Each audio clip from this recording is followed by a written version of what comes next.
Hey everyone, it's Mike Valtos from Orderflows.com, and I'm shooting this quick video to let you know about a webinar that I'm doing on Wednesday, November 8th with Investor Inspiration.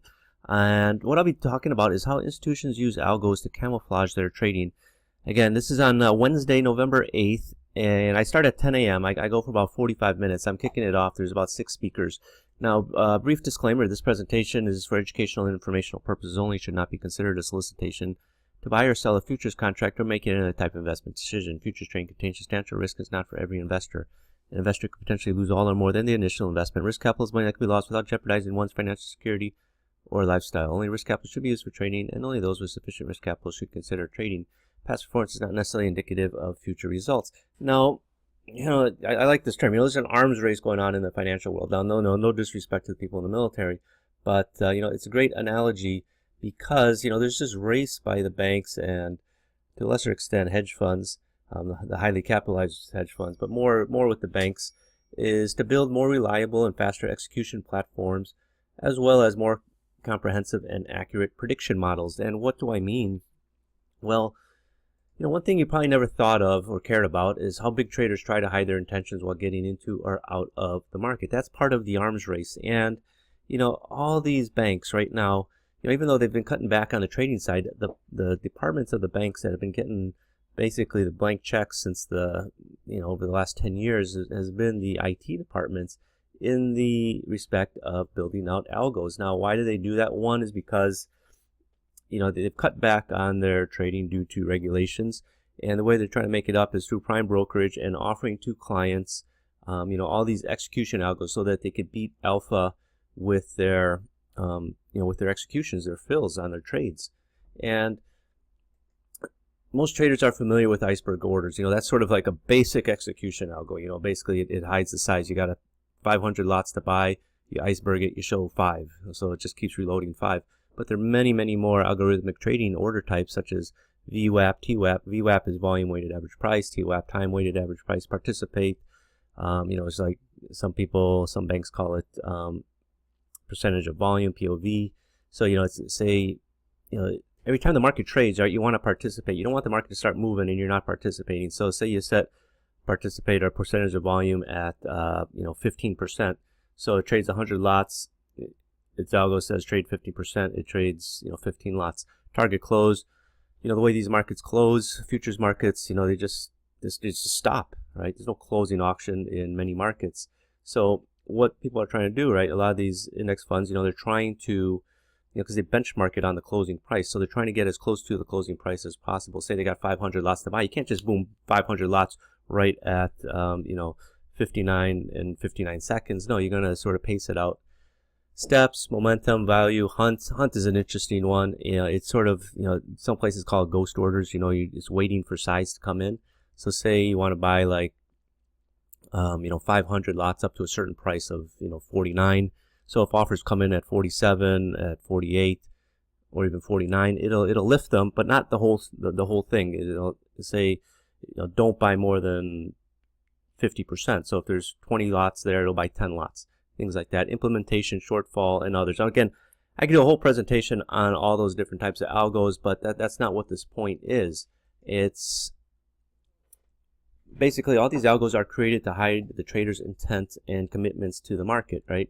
They don't want to just go in and bull right through the markets, right? I mean, depending on how old you are, if you're familiar, when there was trading floors existed, you used to be able to call the floor, say, who's buying, who's selling. They'll say, oh, Solomon's buying or NatWest is selling, and you can sort of make your decisions from there if you knew, who traded through what house. Like Soros would trade through a certain company, Tudor would trade through a certain company, and if you knew that, you could sort of discern. You wouldn't know for sure. You'd just be making an educated guess at best.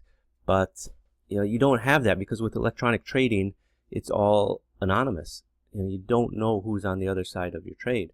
But one thing is certain: if it's traded in the market, it will show up in the order flow, and from the order flow, if you know what to look for, you can have an insight into how strong a move really may be. So what I'll be talking about on this presentation on Wednesday is how banks hide their trading activity, but how you can see that activity in the order flow. Now, I know Peter Davies is going to be speaking, and honestly, I own Jigsaw. Okay, full disclosure. I mean, it's a great tool. I sort of liken it to having a slot machine on your trading desk, but for people that don't know how to use it, sometimes they get caught up in icebergs. And I'll be honest with you, I've been using icebergs. I've been trading electronically since the 90s when it first started. That's why I left the trading floor on the CME, is because that was at the time when Globex was just starting up. And, the firm that I was with was saying, hey, we need some people to go trade at night on Globex. So, hey, sure, I'm in my early 20s. I'm into computers. Sure, I'll do it. So, I've been trading, icebergs were really introduced. When was that? When Globex 2 started up. I think that was in 97. That was on GL, 96 or 97. The next version of Globex that you could do it. But I believe it was also available on NYMEX and NYMEX Access and Project A, which is the old CBOT one. Basically you could hide your size, but people that talk with domes a lot, you hear that term icebergs, and there's times where icebergs are important, but most of the time, most people that have size of over 50 lots are generally going to iceberg it anyway. So sometimes, people are looking for icebergs when majority of the orders in the market are already icebergs. But, I'm going to try and show you how maybe you can discern some of the other types of order types that are out there that people can use, and how to identify institutional algorithmic trading in order flow. Again, icebergs is a prime example. I mean, you've seen it. If you've ever watched the market, I mean, literally, if you watch the bid offer, you can see size being replaced in there. That's an iceberg type. But if you're not watching it, like a hawk, you want to be able to pick up these things. And lastly, how to trade alongside the institutional algos. And again, I'm not saying that the institutions know everything. If the institutions knew everything, then they'd just be making money hand over fist. They would never ever need a government bailout or anything. But the fact is, institutions also lose money, but in general, they are on the right side. And as a trader, as an intraday trader, you really just want to get in and get out. Get in for the ride and get out when the ride is over. Right? Again, I'm not saying trade alongside institutions and because they're buying it today and they're getting out 3 months from now. No, they're buying it now for whatever reason. Okay, I want to buy now, and as soon as their buying is over, I want to get out. So those are the three topics I'll be talking about. I think it's going to be very informative for people. I've never really delved that much into these topics, and again, this is a very interesting topic because I know firsthand, right? I was part of the involvement. I'm not a coder, right? I'm a trader. I traded at JP Morgan, but I worked with the guys, and they would ask me, for my feedback on, hey, how can we make this algo better? What would you like to see in an algo?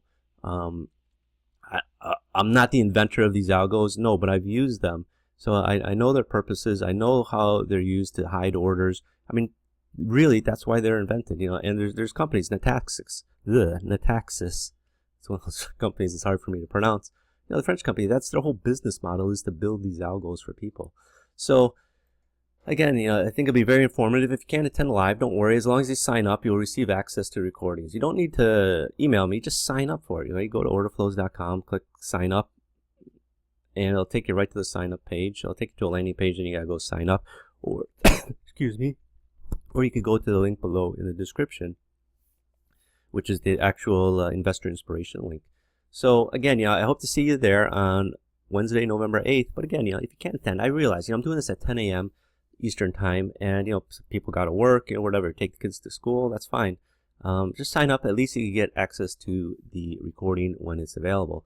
So thanks everyone, and I hope to see you there on Wednesday. If not, sign up for it, and at least you can get access to the recording. So thanks everyone. Have a great day. Bye bye.